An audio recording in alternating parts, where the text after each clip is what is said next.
In Syria, U.S.-backed forces are tightening the noose around ISIS in Raqqa, which the terror group considers its capital. As ISIS loses ground, today it used a young child for propaganda to threaten the U.S.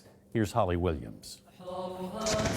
In its latest propaganda video, ISIS claims this boy is American, living in Raqqa, the so-called ISIS capital in Syria, now being hammered by US coalition airstrikes. We can't independently verify any of that, and the boy's threats to the US and its president seem to be scripted.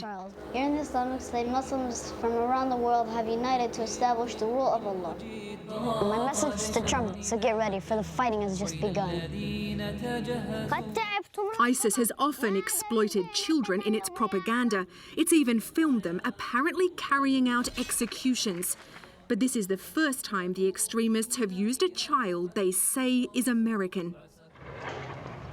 It could be a sign of how desperate ISIS has become. Its territory now just a fraction of what the extremists once ruled.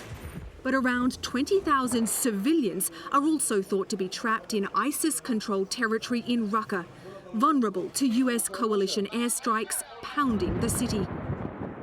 Monitoring groups say over 700 have been killed by the US and its partners since the offensive began in June.